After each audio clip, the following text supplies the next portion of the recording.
Muito bem, amada igreja, na manhã de hoje, nós tivemos a nossa abertura do mês de missões estaduais, vimos o nosso tema que está até aqui na frente, né? De missões estaduais, sou discípulo, eis-me aqui, é o nosso tema. E então a palavra que eu trouxe no culto da manhã, aproveitando um pedaço desse tema, foi: sou discípulo, sou sal e luz. E depois, lá em casa, enquanto almoçávamos, falando sobre essa questão de sal e luz, eu me lembrei vagamente de uma frase de Charles Spurgeon, que falava que nós somos o sal do mundo, né? O sal da terra, e não o caramelo da terra. Rapaz, mas eu lembrei da frase até de maneira muito fraca, porque Spurgeon, a frase completa é: o Senhor disse que somos o sal e não o caramelo da terra, somos algo que o mundo quer cuspir e não engolir. Pegou a seriedade do negócio? E isso é verdade, porque a palavra de Deus contradita e confronta tudo aquilo que o mundo, infelizmente, quer fazer brilhar. Tudo que o mundo gosta, todo tipo de depravação, de podridão que o homem natural gosta, a palavra de Deus aponta como erro. Então o mundo quer cuspir, não quer engolir a igreja do Senhor. Mas haverá um dia, meus irmãos, e esse dia ele é inescapável, inexorável. A palavra de Deus diz que um dia haverá um julgamento. Que um dia, está lá em 1 Tessalonicenses capítulo 4, o Senhor descerá do céu. E quando a trombeta do anjo tocar, os túmulos se abrirão, aqueles que dormiram no Senhor ressuscitarão para estar com Ele, e aqueles cristãos, aqueles filhos de Deus que estiverem vivos, subirão e se encontrarão com eles nos ares e estarão com o Senhor para sempre. Mas ai daqueles que serão julgados pelos seus delitos e pecados, tendo tido a oportunidade, o Senhor dá a oportunidade. Há uma palavra que a Bíblia diz, uma palavra que a Bíblia usa, que é longanimidade, tem um longo ânimo, uma paciência que se alonga. O Senhor dá muitas oportunidades para todo mundo, e mesmo assim tem gente que insiste em negar o Senhor e a sua graça. Mas o relógio está tocando, está passando o tempo, o relógio está lá avançando e ele não retroage. E no dia certo, na hora certa, o Senhor virá buscar os que são seus. Quantos ainda creem nisso? Digam: eu creio. Amém. Vamos falar um pouco então sobre esse dia? Vamos falar sobre a vinda do Senhor. Vamos para Mateus capítulo 24. A partir do verso 32 até o 44. Eu estou na NVT, porque a NVT tem uma tradução mais limpa, mais fácil da gente entender, mais ajustada à linguagem atual. Mateus 24, do 32 até o 44. A versão que eu estou lendo vai estar na tela. Diz assim: agora é o Senhor Jesus que está falando, tá? Aprendam a lição da figueira. Quando os ramos surgem e as folhas começam a brotar, vocês sabem que o verão está próximo. Da mesma forma, quando virem todas essas coisas, saberão que o tempo está muito próximo, à porta. Eu lhes digo a verdade, esta geração certamente não passará até que todas essas coisas tenham acontecido. O céu e a terra desaparecerão, mas as minhas palavras jamais desaparecerão. Contudo, ninguém sabe o dia nem a hora em que essas coisas acontecerão, nem mesmo os anjos do céu, nem o Filho. Somente o Pai sabe. Quando o Filho do Homem voltar, será como no tempo de Noé. Nos dias antes do dilúvio, o povo seguia sua rotina de banquetes, festas e casamentos. Será que tinha Copa do Mundo nessa época, pastor Marco? O pessoal queria festa, né? Festa, badalação, casamento, noitada. Por que não uma Copa do Mundo, de repente? Não sei o que rolava antes do dilúvio, vai saber, né? Curtindo, curtição. Até o dia, olha aí, o dia em que Noé entrou na arca. A comparação que o autor, que Mateus, está fazendo é entre aquele dia do passado, em que a coisa foi fluindo e cada um foi vivendo do jeito que gostaria de viver, sem considerar o peso da mão de Deus que já estava, o julgamento à porta.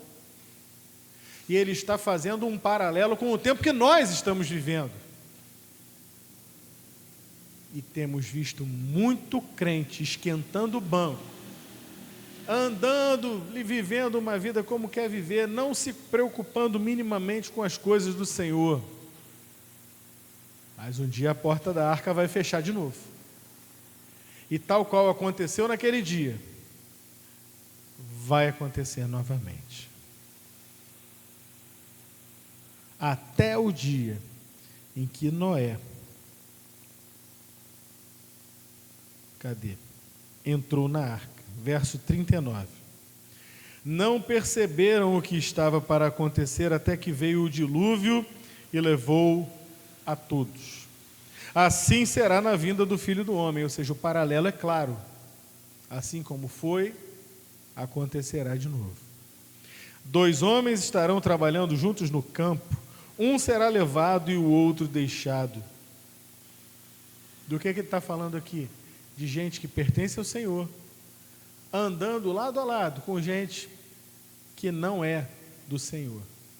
Um será levado, resgatado, o outro não. 2 mulheres estarão moendo cereal no moinho, uma será levada e a outra deixada. Portanto, vigiem, pois não sabem em que ocasião o seu Senhor virá. Entendam isto. Se o dono da casa soubesse exatamente a que horas viria o ladrão, ficaria atento e não permitiria que a casa fosse arrombada. Estejam também sempre preparados, pois o Filho do Homem virá quando menos esperam. Agora vamos para 2 Pedro, capítulo 3. 2 Pedro 3, começando do verso 3 até o verso 10.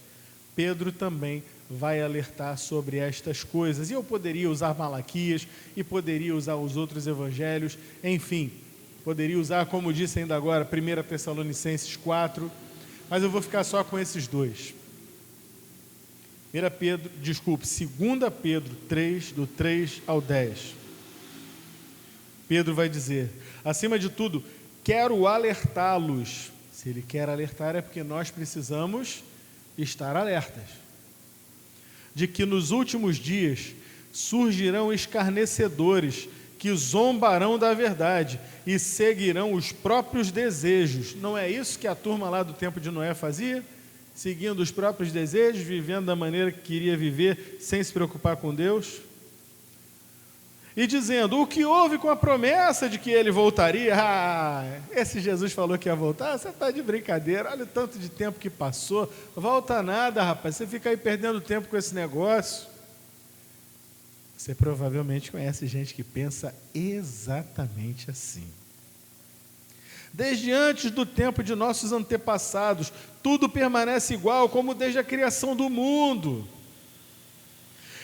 Eles esquecem deliberadamente que Deus, por sua palavra, há muito tempo criou os céus e a terra seca, que fez surgir em meio às águas. Depois, com água destruiu todo o mundo antigo no dilúvio. Pela mesma palavra, os céus e a terra que agora existem foram reservados. Presta atenção. Nada do que está aí, nada do que você vê, nada do que existe, nada do que nos cerca, nada das paisagens bonitas que nós consideramos firmes, como você chega ali na barca e você vê lá o Cristo Redentor, 700 metros de Morro do Corcovado e a estátua lá do alto. De noite, então, uma coisa bonita de ver o Cristo iluminado, não é isso? Fincado em cima de uma rocha de 700 metros de altura. Eu olho para aquilo, você olha para aquilo, e o que que a gente vê?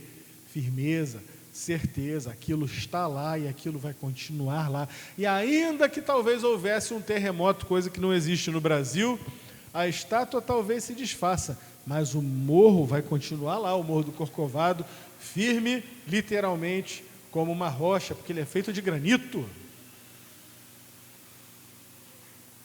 Meus irmãos, diante do poder de Deus, os elementos se desfarão, as rochas se liquefazem. Vamos retomar a leitura.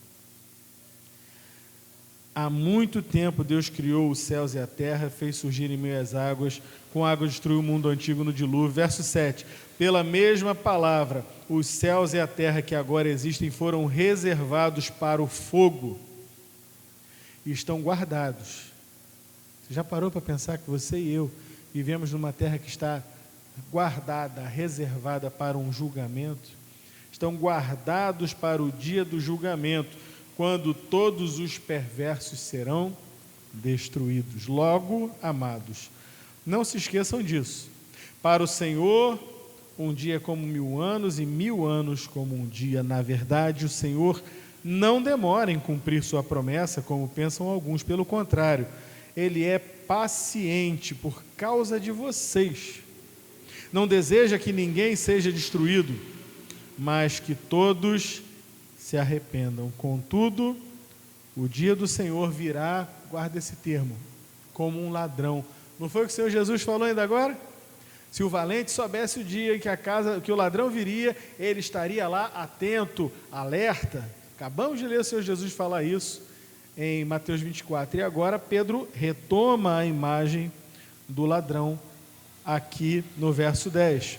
Contudo, o dia do Senhor virá como um ladrão. Os céus desaparecerão com terrível estrondo, e até os elementos, olha o que eu acabei de falar do Corcovado, serão consumidos pelo fogo, e a terra e tudo que nela há serão expostos. Pai amado, Pai eterno, tua palavra foi lida, ela é suficiente, passará os céus e a terra, mas a tua palavra permanece para sempre. Eu peço a tua graça, a unção do teu Espírito, para que eu ousadamente possa falar desta palavra que não é minha, mas é tua. Dessa palavra que não é a minha verdade, mas que é a verdade absoluta. Mesmo nesses dias em que os homens têm vivido vidas dissolutas e que têm transtornado e transformado a verdade de Deus em mentira, que a tua verdade seja proclamada nessa noite, apesar de mim, apesar do pecador que eu sou, e que os meus irmãos e aqueles que nos ouvem até pela internet possam ouvir aquilo que o Senhor tem a dizer no íntimo de cada um. Faz a tua obra, que eu diminua, o Senhor cresça, em nome do Senhor Jesus, por quem nós oramos. Amém. Meus irmãos, eu vou dizer para vocês que, se fosse por mim, eu gostaria de subir aqui só para falar de coisa boa, só para falar de coisa fofa, só para falar da beleza que é ter uma criança em casa, da delícia que é ver um casal se apaixonando. Gostaria de falar do canto dos pássaros, do calor do sol, ou do aconchego de uma noite friazinha como essa, que eu até gosto muito, os irmãos sabem. Gostaria de falar sobre lugares bonitos, sobre uma praia, ou talvez uma viagem para a serra, que são coisas agradáveis. Gostaria de falar sobre a Copa do Mundo, mas a palavra nos diz que nós devemos apresentar todo o conselho de Deus. E nesses tempos, a palavra de Deus tem sido contraditada.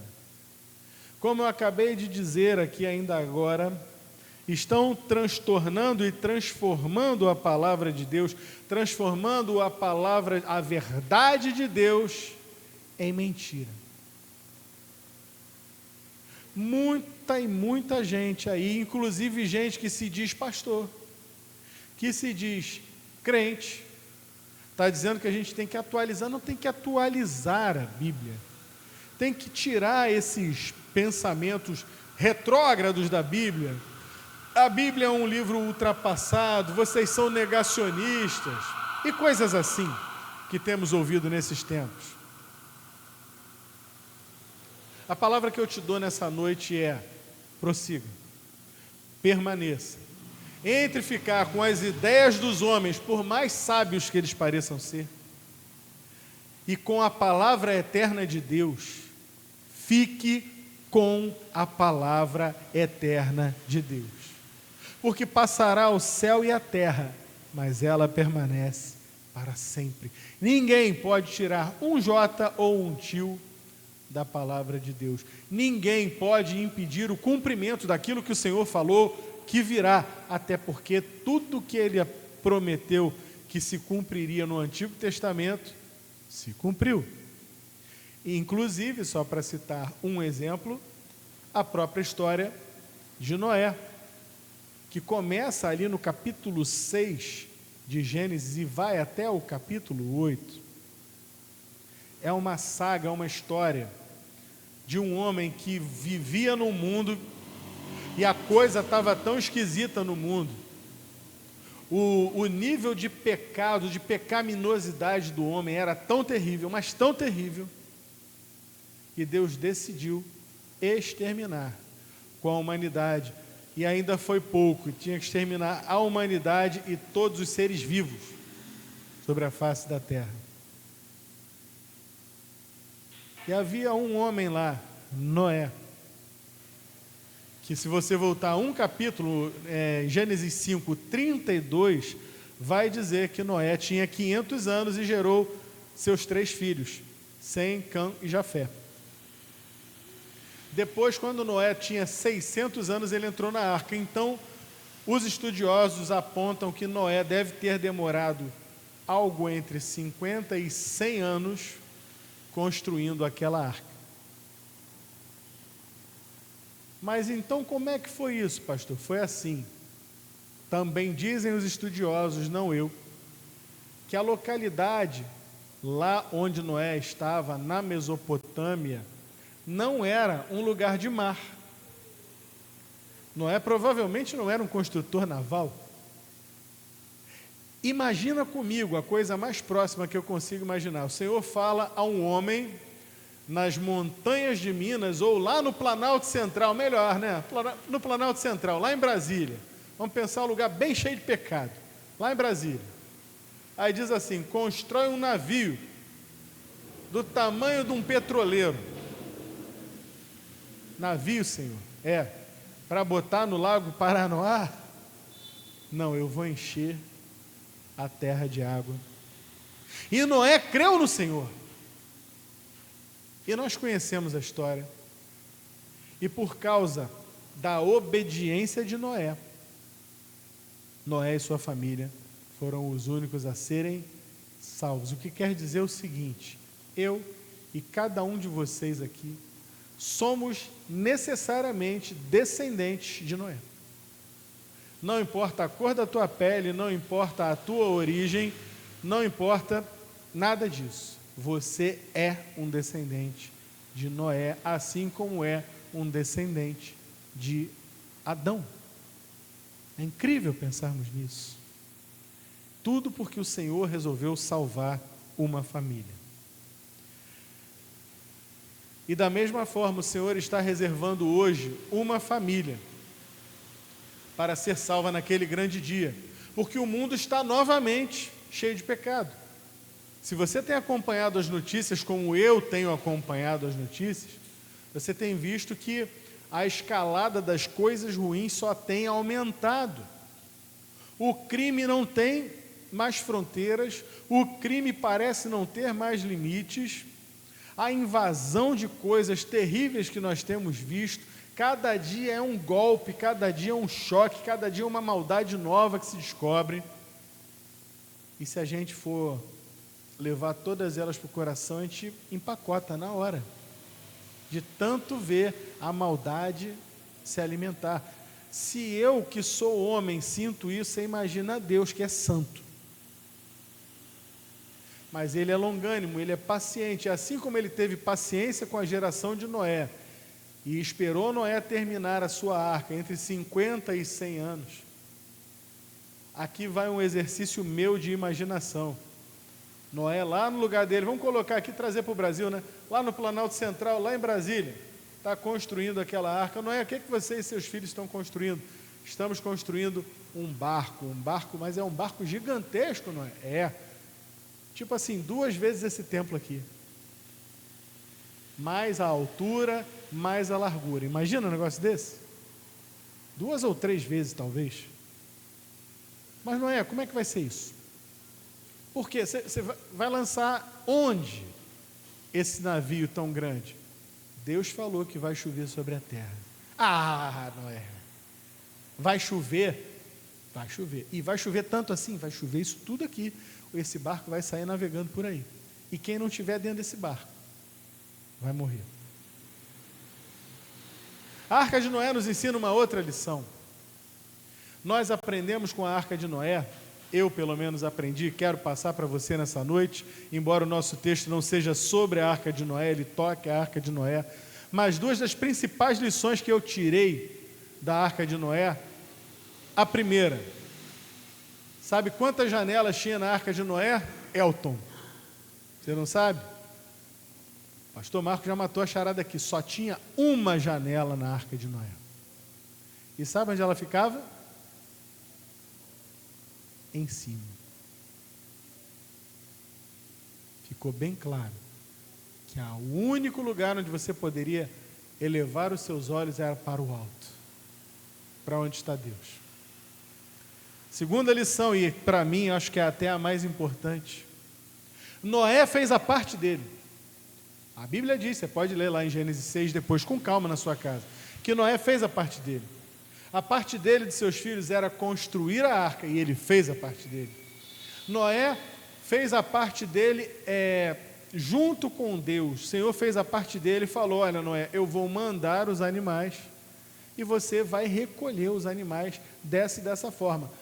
1 casal de animais impuros e 7 casais de cada animal puro. E Deus mandou os animais e Noé recolheu aqueles animais e os colocou na arca. Num grande dia o Senhor falou: vamos fechar essa arca. E Noé fez a parte dele, botou todo mundo lá dentro, fechou a porta. Acabou o que Noé tinha para fazer. Mas o texto não acaba aí, porque ele vai dizer: e o Senhor selou a porta. Quem deu o selante, quem passou cica lá, passou aquela borracha derretida, aquela manta asfáltica pela porta do lado de fora, não foi Noé, foi Deus. O mesmo Deus, eu acho que são, meus irmãos, talvez 2 coisas na Bíblia que Deus fez com a sua mão, além da criação, lógico. A primeira foi essa: Deus fechou a arca de Noé, ele passou a manta asfáltica. E a segunda coisa que Deus fez com o seu dedo, quem lembra aí? Escreveu os 10 mandamentos nas tábuas da lei. Deus só fez coisas importantes diretamente com a sua mão. Quando eu digo Deus aqui, no Antigo Testamento. É claro que o Senhor Jesus, sendo Deus, fez muitas outras coisas. O fato é que esse povo estava alertado, que Noé nos deixa uma lição. Nós também estamos alertados, mas nós estamos alertas, acordados, ou estamos com preguiça, estamos dormindo, ele não veio até hoje, quem sabe amanhã não volta, ainda vai demorar, não é para o meu tempo não, e a gente está empurrando com a barriga. Em nome de Jesus, não, porque Ele mesmo e Pedro acabaram de nos alertar que um dia Ele virá, e quando Ele vier, meu amigo, quem é dele vai para Ele, vai haver a separação dos bodes e das ovelhas. Algumas semanas atrás eu estava até viajando, aconteceram 2 fatos muito tristes lá em Pernambuco, que eu sei que você sabe. Um menino e uma jovem foram atacados por tubarões, um no Recife, outro em Jaboatão dos Guararapes. O menino parece que não foi nada tão grave, mas a moça perdeu a perna direita. Meus irmãos, eu já estive no Recife por 2 vezes. A primeira vez que eu estive no Recife foi no século passado, foi em 1999. Eu fui na Praia da Boa Viagem, passei por ali à noite, para nem correr o risco de entrar na água. E já estava lá a placa: cuidado, zona de ataques de tubarão, com um desenho do tubarão. Até o analfabeto, até quem não lê português, até o gringo entende que ali tem tubarão. Mas as pessoas, apesar de tanta placa avisando, apesar de tantos casos ocorrendo, as pessoas continuam lançando a sorte sobre a própria vida. Não é só no tubarão. Eu fico chocado de ver gente jovem, garotinhas aí, 14, 15, 16, 18 anos, como eu vi esses dias, passando na rua, a jovenzinha parada aqui assim, fumando. E eu, que vim de uma época de transição, entre aquela época em que todo mundo fumava, que você entrava no ônibus, você fumava passivamente, porque a pessoa fumava, o motorista fumava, o trocador fumava, todo mundo fumava dentro do ônibus. Que você entrava no banco, eu detestava ir no Banerj com a minha mãe. Você entrava no banco, aquela fumaça assim de cigarro dentro do banco, um cheiro horrível. Lembra disso? Era terrível. Um escritório, uma repartição pública, na escola, professor dando aula, fumando. Foi daí que eu vim. Mais de 30 anos para cá, a coisa tem sido cada vez mais apertada. Já não se pode fumar em lugares fechados, não se pode fumar nem em restaurante na área fechada, só do lado de fora. Tudo isso para que as pessoas criem uma consciência de que aquilo faz mal e evitem. Enquanto isso, o governo ainda causa outras coisas, né? ainda pratica outras coisas. O governo vai e diz: não pode propaganda de cigarro. Acabou o comercial do Hollywood, acabou o comercial do Free, como tinha na minha época de garoto. Tinha um festival de jazz, o Free Jazz Festival, que era bancado pelo cigarro. Tinha os comerciais da Hollywood com músicas épicas da época. E a gente ficava olhando e falava: poxa, legal, Hollywood, o sucesso. Ainda falava assim. Lembra disso, pastor Marcos? Que sucesso é esse, pelo amor de Deus? Ayrton Senna, com aquele carro preto dele, estava lá, JPS do cigarro. Terrível. Então, para a nossa geração, cigarro já não era bom, todo mundo já sabia que não era bom, mas tinha essa massificação. Agora hoje, que você não tem mais propaganda de cigarro, que todo mundo sabe que cigarro faz mal, que pode ser um agente cancerígeno, que tem mais de 3.000 substâncias ali dentro, que podem, muitas delas, ser cancerígenas, que é química pura, que você vai comprar a carteira de cigarro e o governo te obriga a ter um desenho ali atrás, uma foto ali atrás dizendo, aliás, a melhor foto é a que fala da impotência, né? Que a mão assim, que cigarro causa impotência. Aí mostra lá um pulmão preto, do fumante, está tudo lá, você virou aquele negócio, você vê. Quem em sã consciência ainda consome um negócio desse? Mas cada um faz o que quer. No tempo da Arca de Noé foi assim, no tempo de hoje está sendo assim, as pessoas estão escolhendo seus caminhos, estão avisadas, estão alertadas, olha, Jesus está voltando, o mundo vai acabar e vai acabar em fogo. Dá nada não, não tem problema não, está tudo certo. Deus é bom, Deus é amor. Meu irmão, você não está entendendo. Deus é amor. Inclusive, é por causa do amor dele que a coisa ainda não acabou, pela longanimidade, mas presta atenção na tua vida. E é por isso que nós, como sal da terra e luz do mundo, não podemos nos furtar de alertar. Sabemos que haverá pessoas que sabem que a placa de tubarão está ali, mas vão se lançar na água. Sabemos que há pessoas que sabem que o cigarro é cancerígeno, mas vão fumar por 20, 30 anos. Sabemos que os jovens sabem que o álcool causa dependência e que muitas vezes o álcool que eles consomem aí fora, principalmente nessa época agora, época de festa junina, tem um monte de camelô vendendo bebida alcoólica, vai saber a procedência daquelas bebidas que eles tomam, né? Um monte de bebida falsificada, daqui a pouco uma cirrose dá um problema de saúde, mas eles vão continuar fazendo. Então, meus irmãos, se eles vão continuar fazendo o erro, se eles vão continuar buscando o que é ruim para eles mesmos, nós devemos continuar alertando. Não somos nós que seremos calados, nós somos a placa de tubarão. A igreja do Senhor é a placa para dizer, perigo, não entre na água. A igreja é a placa, é o anúncio na carteira de cigarro dizendo, olha, não consome esse negócio não, que vai te fazer mal. Quantos estão entendendo? Nós não podemos nos calar, nós devemos continuar, porque um dia o Senhor virá. Essa palavra precisa sair da minha boca, essa palavra precisa sair da tua boca. Nós precisamos alertar o mundo aí fora. Gente, cuidado. Preste atenção na tua vida. Vá e não peques mais. Mas tem muita gente covarde aí hoje, pregando exatamente o contrário. Não, está escrito na Bíblia, mas não é bem assim, não. A nossa igreja é inclusiva. Inclui todo mundo, inclusivamente para o inferno. Larga é a porta que leva, que conduz à perdição. A porta estreita é que conduz à salvação. Eu não gosto de briga, irmão. Eu não gosto de discussão. Eu gosto de paz, tranquilidade. Queria viver a minha vida sentadinho na cadeira de praia, tomando água de coco. Na praia sem tubarão, claro.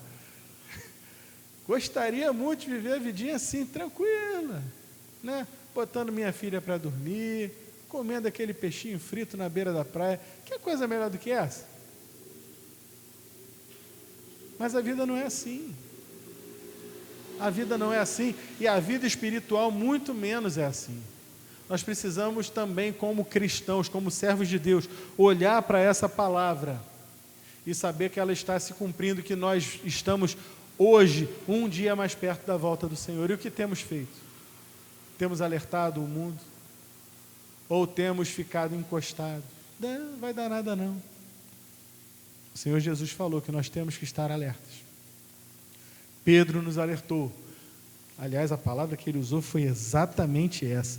Quero alertá-los de que nos últimos dias, nada do que está aí fora hoje deve nos assustar. Pedro disse que haveria escarnecedores. E estão escarnecendo da palavra do Senhor, estão escarnecendo aberta e vivamente da palavra do Senhor. Escarneceram certamente de Noé também, até o dia que a porta foi fechada. Aí, meu amigo, aí, quando eles entenderam que a coisa era séria, foi tarde demais. E vai acontecer novamente. Precisamos ter essa consciência de que muitas vezes a placa de alerta, como a gente vê placas aí de velocidade,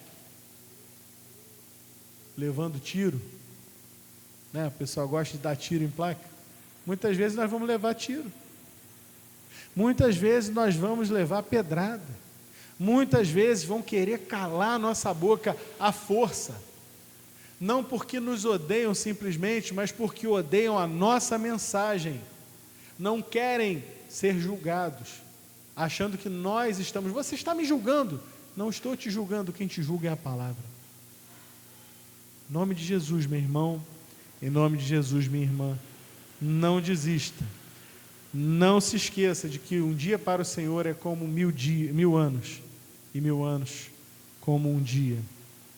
O Senhor não demora em cumprir a sua promessa. Perto está o Senhor. Faça um pacto com o Senhor nessa noite, de sair daqui hoje determinado a amanhã não baixar a guarda, não deixar de falar para quem quer que seja, mesmo que a pessoa te agrida com palavras, não deixe de falar: olha, eu falo porque te amo, falo porque é verdade, e eu espero que um dia você tenha a oportunidade de se render aos pés do Senhor. Que Deus te abençoe, e Deus me abençoe também. Nós possamos alertar esse mundo, porque os dias estão se amiudando, se encurtando. Vamos falar com Deus? Deus eterno, Pai amado, fala conosco. Dura esse discurso, dura essa palavra, mas ela é tão necessária para nós. Desperta a tua igreja, desperta-nos para fazer o papel que o Senhor deixou para a tua igreja, ir fazer discípulos de todas as nações, batizando-os em nome do Pai, do Filho e do Espírito Santo, com a certeza também de que enquanto fazemos discípulos, ao mesmo tempo estamos condenando o mundo perdido, porque estamos alertando e eles não estão ouvindo. Mas a palavra não é nossa, o tempo não é nosso. Em tudo isso dependemos do Senhor. Usa-nos. Em nome do Senhor Jesus, por quem nós oramos. Amém.